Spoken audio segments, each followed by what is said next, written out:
Whoa. What's up, my fans? Welcome to another edition of Split Decision MMA, where we may or may not be live. We don't know. No, actually, the way this starts is you chuckle for a while, apparently. And then we're live. No, and we're then live. we go into live. Yeah, Yeah. right. So we are 2 days early. Yeah. 2 days early. Easter. We got got to go stuff to hide do. ourselves. We got stuff to do. There's If we don't hide ourselves. 420. There's clampers. Yeah, we got to get out Easter. of town. I got to throw myself down a hill on a big wheel. He's going to do that Sunday, people. You go down that curvy street? Yeah, I go down Vermont Street, which is technically curvier than Lombard, the famous curvy street. It's Are you kinda just saying that because you're competing on it? No, it's a steeper grade and has one or two more turns. You hear they're going to charge you $10 to go down Lombard? No, you can't go down Lombard. No. Oh, you mean like with driving? a car? Yeah. $10. Lame. To I go get down to do the it on a street. big wheel for free. Just Yeah. saying. But anything in San Francisco for $10 is cheap. Yeah, it's pretty damn cheap. So yeah, we're here to you a couple days early, showing you everything and bringing you all the news that is mixed martial arts, all the Quit rumors, grabbing the all glass. stories. We got to all try the things. something What, here you in a wanna little touch bit. yours too? Yeah. Yeah, get all up in I there. will lick your glass. So yeah, today we are brought to you by Nemirov Vodka. Nemirov Vodka is the official vodka of the UFC. They signed a contract. We didn't. We just know people who happened to send us a bottle for some tasting. I actually had a little bit of it before. It's not bad vodka, man. I'm actually pretty impressed with it. Oh, so I'm going into it blind. Yeah. Because I tried the proper 12, and I mean, everybody's heard my review on that. Yeah. This is, I mean, it's not bad. Which upsets me when people say They make a proper 12 is good. a flavored version as well. Yeah? But I said no. We just want to do this straight with a chaser, of course, because I do have to go to work. Yeah. Sometime. Because the after chaser makes it okay. this. Yeah, of course. So Prost, as they say. Yeah. Prost. Suki, suki, suki. Hoi, hoi, hoi.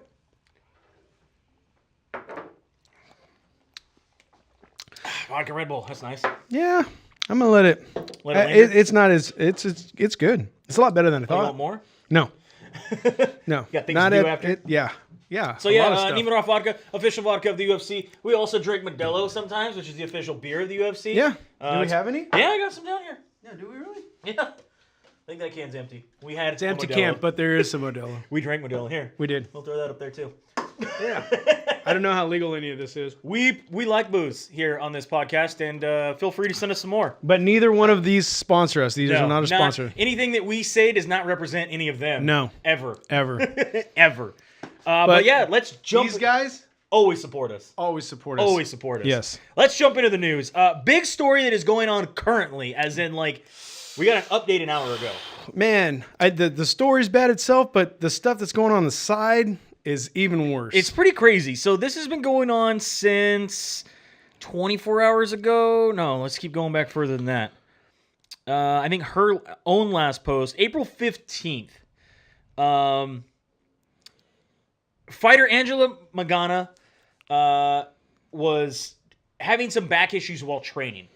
She decided to get a nerve block to try to help her to be able to continue training. And apparently it did not take well. And she has cauda equina, which is a rare disorder that may happen with these nerve blocks and some sort of back injury. So they had to put her under to do a surgery. And the updates on her Twitter are from her coach, who has her phone. She said that she had a herniated disc while training for a fight, went in for a nerve block to be able to continue training. Nerve block caused a rare neurological disorder called cauda equina. She is now rushed into emergency neurosurgery, and she is in a coma.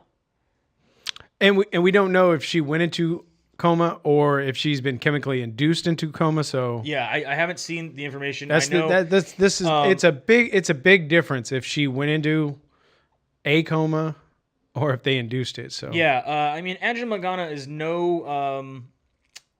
a person to hide away from controversy, not a person to hide away for some of the crazier things that she's done online. No. She's leaked her own nudes before. Yeah, she claims that she got into a fight with somebody at a grocery store before. So a lot of fans, or at least I would say not even fans, I would say people, MMA fans or fight fans, not necessarily her fans, have been going on her Twitter, kind of bashing her during this whole thing before she was in the coma, basically saying that it was fake and she's just posting selfies at the hospital. Saying, but the new MMA troll world has given people life. Oh yeah, you know, for sure. Her coach just came out an hour ago and said that she has been opening her eyes and moving her hands. So hopefully that means she is coming out of the coma. This is very serious if this is a serious thing. Again, there are a lot of people that are skeptics because of her previous things that she's done online for publicity for her fights. However, this seems very, very real, and we do wish her a speedy recovery, and hopefully she comes out of this. It's a very, very scary thing. Yeah, all I have to say, and I said this earlier in a conversation, can we give people like, I don't know, 24 hours before you start, throwing the axes? I understand that you want to be first. You want to be the guy who makes the comment that crushes the room. But, I mean, so how big of an ass are you going to look like if she possibly dies? Oh, yeah, it's some scary stuff, man. Yeah. It's definitely some scary stuff. I just don't know how you're on the winning end of being the dick on this one. Right? Yeah, like I said, the only comment I made, again, when they were announcing that they were about to go live, is to bring up the history. And then we go with the boy who cried wolf, and we all know. Like I said, when they're announcing, hey, we're about to go live, I wanted to know, what's the over-under all of a sudden she magically comes out while they're going live?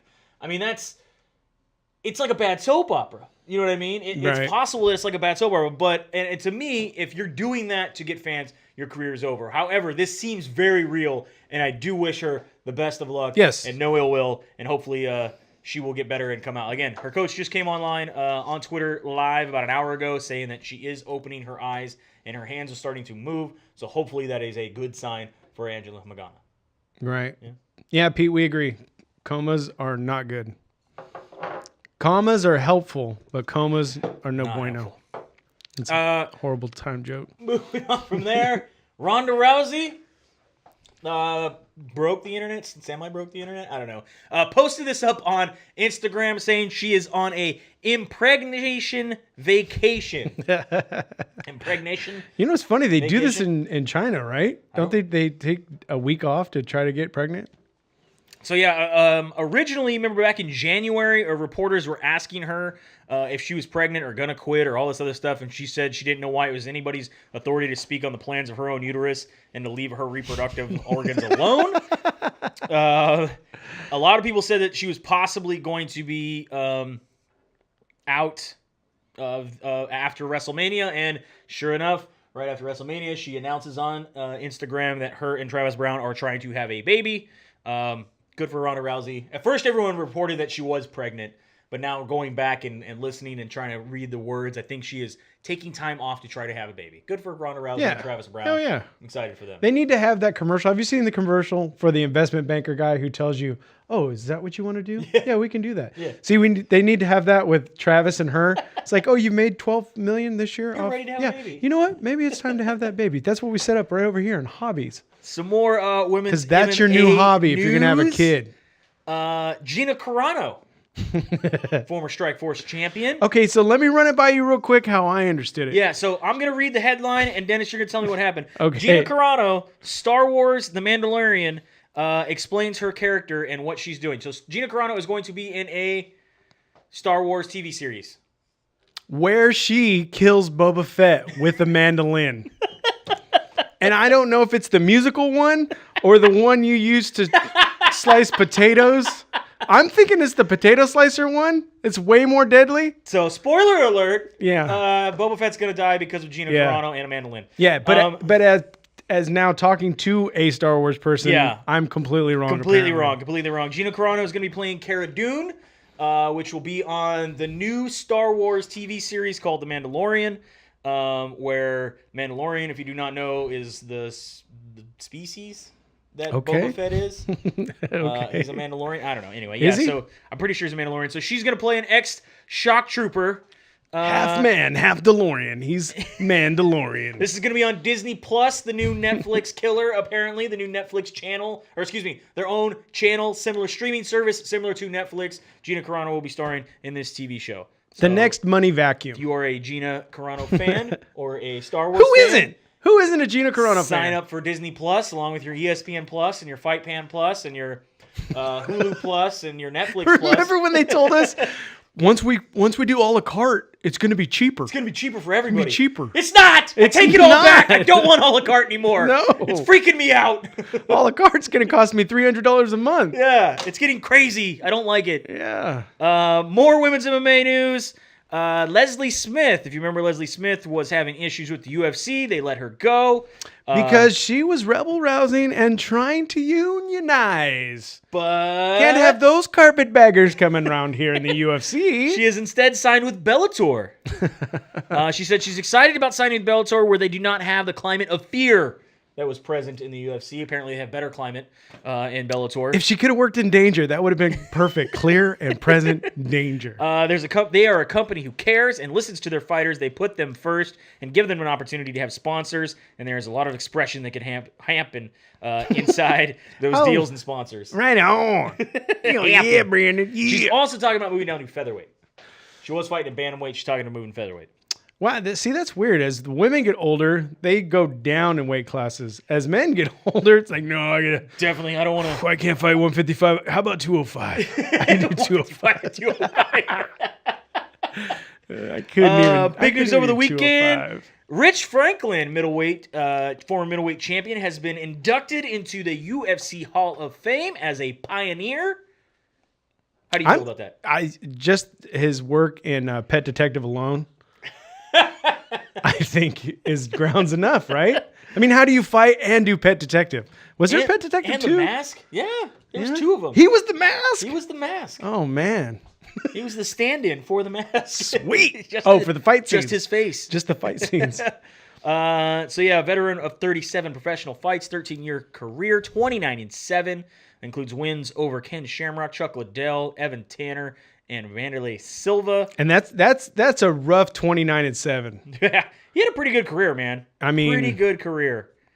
He can check him out at International Fight Week, July. What is that? July 7th? July 7th in Vegas. July 3rd through 7th in Las Vegas. Yeah. Where they're going to do the induction ceremony. And good for Rich Franklin. It is well deserved. Yeah. Well deserved. And God, who's the man? I just Tyson. No, man. Anyway, they're cut us, bro. Once they get over there. What? Huh? What? I'm trying to think. Who's the guy who drives his truck when Dillashaw and what's his name are trying to park in front of the UFC? Forrest Griffin. Yeah. Forrest Griffin and Rich Franklin. Once they get together, dude, it's going to be craziness. It's going to be craziness. Former UFC staff member Burt Watson. We rollin'! The stars. Yeah, we rollin'. Has decided to start his own MMA promotion under Burt Watson Promotions called We Rollin' MMA. Oh, I spelled it wrong. I didn't realize there was just a bunch of N's. They take the I and the G's off. Just rollin'. This is going to be going down in South Florida. I am excited for Mr. Burt Watson. He's going to be starting his own promotion. We'll see how it ends up going. Hopefully they will have events soon. So make sure you check into that. More weird world of mixed martial arts. We got two French rappers. We got rivals Booba and Kaaris. I literally thought it was Carrots, y'all. Are feuding French rappers who have gone crazy on social media. Both these guys got arrested by having their entourages fight at an airport, apparently. They fight where it's the new we're back to gang rap. I mean, especially if it's happening in France. Ooh la la. They've decided that they are going to have a no rules cage fight. Cage fart in the new year. Yeah, so no referee, no rules. They both signed a contract. I don't really quite know how this is going to happen. But yeah, two French stars are going to have a MMA bout. When we get an actual card and like a poster, I will definitely be putting it up and try to figure this out. But right now, both had. Did you see that? Both had suspended 18-month sentences for prison. Yeah, because they fought in like I said, at an airport. Wow. Apparently the winner's going to get 2 million euros. So what's that? And they have to fight in Switzerland because MMA is outlawed in France. That's $100 American? I don't think it's just $100. Winner will take home 1.5 million euros. Euros. That's $1.7 million. Is that what it says? Yeah, there you go. Right next to it. $1.7 million. Literally right next to 1.7 million. The loser will get a third. Who do you think's going to win just by looking at him? The more tatted guy. Which one's Booba and which one's Kaaris? I don't know. Kaaris. I think Kaaris is more tatted. You think that's Kaaris? Yeah. You think that's Booba? Uh-huh. Are you saying because he's got boobas? think he's on EPOs. That's my opinion. That's your opinion. That's my opinion. Not Modelo or Nimrod opinion. No, or have any fact base to it. I'm going on the buffness of the picture alone. Buffness of the picture. Buffness. This is a weird story. Do we? The more I think about the story, do we have to like tiptoe how we say it, or we just? No, I'm reporting it. We're just repeating what is on Middle Easy. This is what I'm reporting today. California State Athletic Commission is being sued by MMA ref and judge Marcos Rosales. Marcos Rosales is suing them because California State Athletic Commission sanctioned a fight, Glory 52, kickboxing, March 31st last year in Long Beach, California. A few days after the event, the referee was called by the head of the California State Athletic Commission, Andy Foster, and was told, I have some bad news. Bad news is we screwed up. One of the athletes on the bout that you refereed possibly had HIV. And did he get beat to a bloody pulp? Per the complaint, it says in the following days of the Glory card, he was told that he had, the referees said that, I've had sex with my wife, and now you're telling me that I might have exposed my wife to HIV because I did a bout. Athletic Commission is supposed to test fighters to disease prior to the condition licensing them. It is unclear how, in this particular situation, it slipped through the cracks. Andy Foster has declined for comment. After several months of testing, it was determined that neither Rosales or his wife had contracted HIV per the complaint. However, they are both suing for severe and emotional distress. Isn't there? I thought there was like a five-year window on that.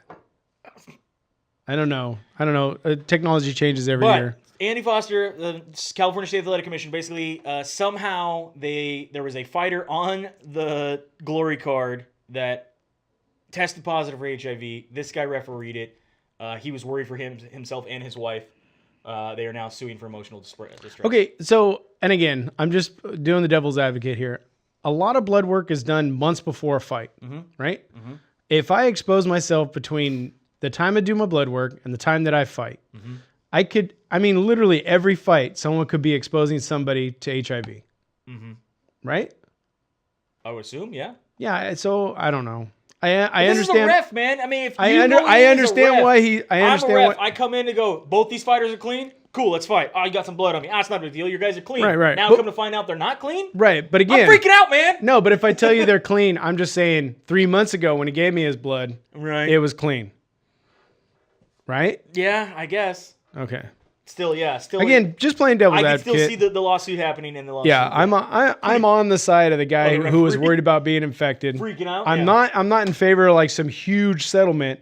What I am in favor of is somebody The settlement would be bigger if indeed he conducted HIV. Right. And again, I'm just saying I thought there's a 5, maybe 7 year window on that. But again, technology, I guess they can find everything. Apparently. More news on the TJ Dillashaw story. How can there be any more? We've heard everything. I mean, all the way to the I screwed up. I see he gave his own little video. It was cute. Yeah, it hurt him so bad he had to wear a brace. Yeah. This is life without EPOs. I have to wear a brace. Apparently, again, my opinion, not a fact. Apparently, recently, Mark Romandy of MMA Fighting interviewed Jeff Davinsky, the head of the USADA, and said that now he works for UFC. UFC's side of USADA. Is that better? Whatever. His paycheck comes from UFC now. Okay. So employee of UFC, Jeff Davinsky, who handles the USADA testing. Right. All right. So he is now saying that and the writing of clearance papers for people to use. He is now saying that it is possible that the WADA tabs that they have gone back and tested all of TJ's tests that they currently have on file at the USADA labs and have found no other EPO. However, they are saying that the WADA testing labs may have others and that they are able to go back and go through them all to test for EPO. And if he tests positive for EPO on any older tests, it will be considered another violation. So they're going to go back in history. Then test everybody. Test everybody. But nobody else has come. It doesn't matter. Test everybody. Pull everybody's piss out. Let's see. They just said the reason that he got away with it before is because they don't test for it every time. Every single time. You said they have the capability to do it. They but just it's don't. But if you're going to go back, you might as well break everybody's piss out of the freezer and let's just have a test-a-thon. So you don't think they should start with Dillashaw? Sure, but they might as well follow it up with at least 45 or 50 other fighters. Pretty crazy if this is going to happen. Again, I don't think they're saying this is 100%. However, they're saying that they do keep samples up to 10 years. Yeah, John Jones. Go back and test all his? Test all his for turnable. For picograms and turnable? No, just see if there's a higher level at some point. I want to know how long it stays in the system. Like, I mean, do they just stick it in the refrigerator and it freezes it in time? I don't know. How does it work? I want to know how the testing works. I don't know. I wouldn't think without some source to use it, it would be burnt away. But it seems like it would morph or become something else. Pretty crazy to go if they go back and find EPO in his older test. We talked about this last week. No. There's got to be a point where you're free and clear, like the Dukes. When they made it to the county line. Once you jumped it? Yeah. You know what I mean? He made it out. So there's got to be that point. I'm sorry you guys messed up and you missed it before. But if you missed it with him, you missed it with at least 20 others. Oh yeah, I mean you got you missed it with 20 others. Ali going on Twitter being like, I know at least 5 other athletes that are taking EPO, and USADA's like, hey Ali, tell us. Yeah. Just tell us. Just clean up your system, make a better system. From this point forward, quit looking back, bro. Let's go Buddhist on this. There is no future. There is no past. We're in the now. What are we going to do about it now? What are we going to do now? Now. Dana White in the news one more time. This was after goofs. This was after UFC 236, which we'll get to momentarily. However, the after-fight press conference was pretty interesting. Some of the things that he was saying. Number one, I picked up somebody that I'm now a big fan of. Yeah? The Schmo. The Schmo? You're a big fan of the Schmo? I'm a big fan of the Schmo. I mean, dude, I love... well, I can't say that because when George did it here, with somebody who stays in character... Yeah. You know, I wasn't a big fan of George when he did it here, but... I don't think that was a character, bro. You don't think so? I think it was a character. No, that's him. Anyway, the Schmo... Unfortunately, that's him. Yeah, the Schmo, I dig that whole shtick. That's very... Nobody else has done that. You know what I mean? And they had the one geeky dude. You remember the geeky dude? That even fooled Dana White, had like the weird comb over, right? And had like the glasses. Again, so we're talking one of two. He acted like he didn't know anything about MMA. At least the Schmo acts like he knows MMA. Right. So we're still talking one of two. Yeah. However, Dana White recently said that he would like to see a large style stadium show in Australia with Bobby Knuckles and Stylebender for the unified belt. Now we've talked about this actually right before the show. They already set a record in Australia in a stadium. Ronda Rousey versus Holly Holm was the largest ever overall attendance for a UFC event, 56,214 people. Dana White wants to break that record. He wants a larger stadium. He's going to set up 5 more rows of fold-out chairs. They could do this at the Melbourne Cricket Ground. I don't know if they're willing to do an outside event. Melbourne Cricket Ground is very, very well known in Australia as being one of the premier stadiums to go watch any sport, and they could fit up to over 100,000 people. So, isn't that one of the most expensive sports to go watch in Australia? Cricket? Yeah. I don't know. I could ask my Aussie friends, but they've been before. Yeah, okay. But I'm just saying, usually... Well, yeah, especially because cricket goes on for like fucking 2 days. Yeah. They have They have a 21 cricket, like the regular 3-hour cricket. They have a 3-day cricket, and they have like a 2-week cricket. Yeah. I don't understand. No, yeah, you do, because they got cricket and we got EDM. Because EDM goes like 3 days, and their cricket goes like 3 days. EDM's not a sport. Okay, Roots Festival. That's not a sport either. You don't think, dude? You've never competition bong load? Roots is a sport, dude. Not a sport. Yeah, what do you mean? You got to go to a boat to rest from it. And it's not a sport? The big part about Dana White in the after press conference was this kind of weird, like, teasing, excited statement he got to make. He was really excited to talk about this, but not talk about it. Dana White said... Sane, but not sane. When they asked, would you be able to do an event in Africa? He said, it's realistic and possibility for us to go there now. In the next 2 months... I'm going to show you guys the future. Not just the future of the UFC, the future of fighting. We're working on stuff right now in Vegas that's going to blow everybody away. When asked to elaborate, he really wouldn't elaborate. He did say, we have all these plans for the summer. We're going to create more talent. We're bringing in new people. We're having a performance institute in China and Mexico. It's just going to blow you away what we do in the next 3 years. When asked further, he just giggled. He didn't want to say exactly what's going on. He is saying that the future of the sport is going to change in 2 months. Your theories, tinfoil hat, go. The next big thing is fighting on the Princess cruise ship. They're going to be able to do it out in the international water. And you guys know what I'm talking about. Kobayashi, bro. To the death. My thing, future of fighting, is going to be holograms. They're going to shoot them in Vegas, but you could go to your local arena and watch it like it's live. We got to get some cool shit, Dana White. I don't want to hear that, we're going to 5 more countries that we haven't gone to this year. I don't fucking care. I want to see cool shit. Yeah, but what's the future of the sport? But I want to know in the comments. What's the future of MMA? Tell me the future of MMA. Dude, it's Pete and Blake. It would be Pete bad. and Blake. What's the future of MMA? It's gonna be bad. But Kowal, whenever you listen to this, eventually, future of MMA. Yeah, because Nick, I know you're out there. Right, we had a big deal with the Emirates and Dubai, and that fell through, right? Yep. Well, apparently they're coming back. They're gonna be doing another one eventually. No, I thought they bought their things back, but I'm saying they're planning to go to Abu Dhabi again. Okay. Remember they built the Ferrari Center or whatever the hell it was called just for an MMA event at one point? Well, that's what they told them. And now I'm pretty sure it's used for other things. But that was the first event. Fighting rabbits. I heard that's a big thing. I don't know if you've ever seen that. I want to know what the future of the sport started with Watership Down. But let's get into the event that was this weekend. Man. UFC 236, the first ever on ESPN Plus. And a lot of people had issues, man. Yeah. A lot of people. Frankie Edgar was on Twitter complaining he couldn't get his to work. Luke Rockhold was complaining he couldn't get his to work. I know a bunch of fighters on there. There was one guy who was like, look, I'm a UFC fighter. I still can't get this to work. I guess I'm going to have to stream it. Yeah. And the sad thing is, a lot of people's problem was not the UFC or the provider. It was that they just didn't have the service.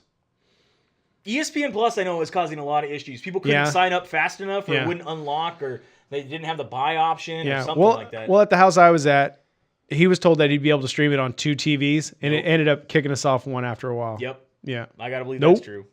Yep. Nope. One cool thing, though, was the heat sensors that were in the gloves. This was something that was brand new. We had talked about this, I think, earlier this year, possibly end of last year. Could you have sent me the link earlier so I would have known about it too? This was something that was going to be happening. This happened at UFC 236. They added new sensors to the gloves, which give real-time sports engagement and real-time tracking during the fight. But they didn't tell you if you got the UFC package because you had to go log on to HEED, right? You got to go onto the company's app, and you were able to see live punch and fight stats from the gloves. Great. One more thing I need to be logged on to while I'm watching the fights. Or how much that's going to be for another month. Well, I'm just saying. And so, you know what I mean? So, let's just let's say I started with 150 megabytes per second. Line. Better get a T1 line. Dedicated. Just for fight stats. HughesNet. Another one for I'm going to have HughesNet just for the fight. AT&T to stream stats. Yeah. Comcast just to play. Yeah. And then take my phone off Wi-Fi and use my own minutes, my own data. Yeah. Hell of a card though, man. Hell of a card. I can't wait till we go a la carte. I take it back. Want some of this? Prelims on Fight Pass. Brandon Davis over Andy Costa. Paulina Botello over Lauren Mouliner. Montel Jackson over Andre Sukumath. Belal Muhammad over Curtis Melender. Then on to ESPN The Regular. That's what I call it now. Just the vanilla ESPN. The vanilla ESPN. No sprinkles You're or nothing. Basic ass ESPN. It's the ESPN that drinks pumpkin lattes. Pumpkin spice lattes, yeah. I heard this today and I was offended but also laughing at the same time. IPAs are the pumpkin spice latte for white dudes. They are. And you know who I'm talking to, and I know you're upset watching this, but quit drinking the pumpkin latte. Come back to like stouts and porters. Ales. Yeah. Khalid Taha over Boston Salmon. Max Griffin over Zalim Amadev. Alexander Patejo over Wilson Rise. Matt Frevola over Jalen Turner. Any of those fights impress you? I didn't see a bad fight. Okay. Moving on to the main card. This is where it all went downhill for me on my picks. Right. All downhill. Nikita Krylov gets the win over OSP. Submission, rear naked choke, round 2. Go back, watch last week's show. I told you. You got it. I'm a big fan of their spray paint. You are. Dwight Grant over Alan Jouban. You missed. Did you get that one? Yeah. You get that one? I took Grant. Khalil Roundtree gets the win over Eric Anders. Exactly how he said it would. Decision. Kick the shit out of him. Decision, though. I know, but still. Did you see, dude, Anders' leg the next day was bigger than my head, and that's enormous. In your co-main event, an absolute war, Israel Stylebender Adesanya gets the win over Kevin Gastelum. My only negative for the night. Becomes but I'm glad it went to decision. The middleweight interim champ, again, setting up that bout that we were talking about earlier against Bobby Knuckles in Australia. How did you think this? Were you satisfied with the unanimous decision? Did you think it was closer? No. Okay. No. Because I would say it's back and forth. The way I had it was Izzy guaranteed Gastelum the first. Izzy came in second, third, and then the fourth and fifth. Fifth was all Israel's all but fifth. I will say, and again, I don't know if we're going to talk about it, but the whole thing between him and John, I don't even know why it's happening. Yeah. They're not even close to each other in weight class. No, they're not close to weight class. You got John Jones and Stylebender going back and forth on Twitter. And as much as I don't like Jones, Izzy's no John Jones. Izzy's going to be defeated rather quickly. Do you think so? Yeah. I mean, come on. Does he get defeated by Bobby Knuckles? I don't know if it comes this soon, but I mean, does he get defeated by Yoel Romero? Oh, I see Bobby Knuckles. I think Bobby Knuckles and Yoel Romero hit way harder than Gastelum, and Gastelum had Izzy a couple times, and he started wrestling him, and he backed up. Yeah, he backed off. I mean, when you knock a guy to where his eyes look like the Cookie Monster, punch him again. I don't even care if you don't have any power or you don't have any energy. Swing that big meat and just smack him in the face again. Quit wrestling. Context. Yeah. Can't be swinging either way. People in the if face. They're not following along, I'm not putting up a whiteboard. And in your main event, Dustin Poirier becomes your new interim lightweight champion, defeating Max Holloway, stepping up from 145. Immediately after the first round, my initial thoughts were Dustin Poirier looks like a natural lightweight or someone actually who cuts down to lightweight, and Max Holloway looked small. Yeah. At that weight. He is an absolute monster at 145. However, at 155, I just felt he was outmuscled and outpowered by Dustin Poirier. Right. Like I said, Dustin Poirier, what a career, man. What a way to turn it around and definitely prove that he deserves this. He had to take the long, hard road, but absolutely amazing. If you look at his last few wins, he has wins over Jim Miller, Eddie Alvarez, Anthony Pettis, Justin Gaethje, and Max Holloway, again, to get this belt. How many times do you think each guy was out on his feet? There was a couple times they were on skates, man. There was a couple times. Max Holloway still had the accuracy, I felt, but Dustin Poirier had the power every time. I think significant strikes, I got to see some stats. I know you didn't get to see many stats on the significant strikes, but I think Dustin Poirier, I'm going to start just carrying a clicker in my hand. Maybe 3-1. Unanimous decision. You threw that number out because I'm all mad about it. I know that Dana White says that he would like Max Holloway to go back to 145, defend his belt, even though they do not have a number one contender as of yet, or they don't know exactly where they want to be with that division. I think that's where Max belongs. At 155 with Dustin Poirier, I'm interested in any matchup following. Obviously, you got the big one with Khabib to unify the belts. There's talks of Conor McGregor for a rematch. Obviously, that the quick win that Conor had. I don't even know how he's still listed as number 2. Anyway, there's talks of the fight with Nate because that was originally booked at one time. I'd be excited to see any of those fights. There's talks of him fighting El Kakui. Yeah, I don't know. People on our end are like, the Diaz brothers, unless someone's flopping down 15 to 20 million, ain't even nobody interested in any of that. But I do think that'd be an interesting fight. So I'm interested to ask people out there, what do you think the weight difference was between Holloway and Poirier in this fight? Because Poirier definitely looked like he cut from 170. Yeah. And Max definitely had to put on weight. Right. So I think Max, this was his natural weight. Yeah, I'm thinking in the ring, there was 25 pounds difference. 25? 20 to 25. That's just me. But chime in. Hell of a fight. Hell of a card. It was, dude. And Max Griffin. Even though it went to decision, he got the majority. Mm-hmm. I think what helped him too is that was the fight where the guy held onto the cage. Mm-hmm. Got the point deduction. Mm-hmm. That was awesome. I was glad to see a ref make a quick call and be like, "You know better than that." He literally said, "I've already told you before." Yeah, he literally said, "You know better than that." And then the Russian was like, "Oh, I don't know. We're not supposed to hold on cage in America." Some fights going down this weekend. We do have Rizin 15 Yokohama. This is going down. What's the day? Today's 17th, the 21st. It'll probably be on 4:20 our actual time. Yeah. King Mo going for the light heavyweight championship up against Jiri Prakasaya. Tenshin Nakazawa, the kickboxer who's big in Japan, who did just recently fight Mayweather in that weird whatever it was. You'll get to see him in a real fight. In a real kickboxing fight against Fritz Alden Bigatan, who is a Filipino fighter who Manny Pacquiao will be cornered by, or he will be there supporting him. And when you watch this fight, watch Tenshin's feet, how he goes into somebody, and then you'll realize how fake the fight was with Mayweather. Kyoji Horiguchi is going up against Ben Nugent. We got Rana Kabuta going up against Samantha.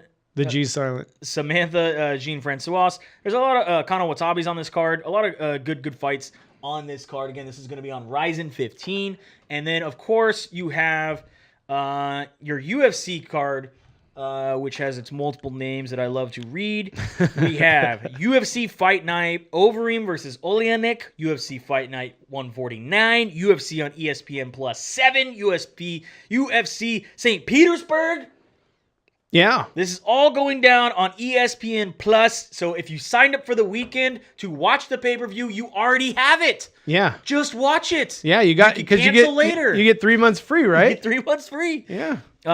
Main events is the big one everyone's talking about. Alistair Overeem at heavyweight fighting Alexei Oleanik as your main event.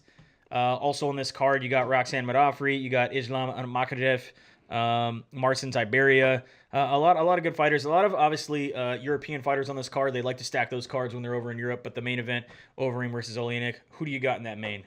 I'm going Oleanik, only because I'm just done with the Overeem. Who says, by the way, in a recent interview that the only reason his career has lasted this long is because he keeps changing gyms. Good for him. And that's something that we agree. I agree with. We agree. If you've reached a peak somewhere, move on. Move on.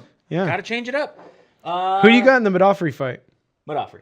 Over Shevchenko? Is that who she's fighting? Yeah. Little Shevchenko. Yeah. Yeah. I don't know. Maybe Shevchenko then. Okay. Let's think about it. Make sure you pick up your Fight Night Chill shirt, just like Ashley Evans Smith here. If you didn't already, you can go over Send us a cute picture like that, too. Yeah, we'll post it up there. Even if you're a dude. If you wear that shirt and you're a dude and you can pull it off like her, I'll post it up. Shirtsicle.com/SDMMA. You can get your Fight Night and Chill. You can get your OG shirt and your Pride Style shirt. Also, make sure you check out SinCal Industries here in Modesto, California. Check out Nimiroff Vodka. Yeah, that's pretty good. That's pretty good. Yeah. Not bad, huh? Yeah. Good. You liking it now? Yeah, well, into it. Yeah, I would not rush out and buy a bottle myself. You know me. I have my stuff. Thanks, Eric. Yeah, thank you very much. It's great. Make sure you check out my MMA News. They do this every single day when we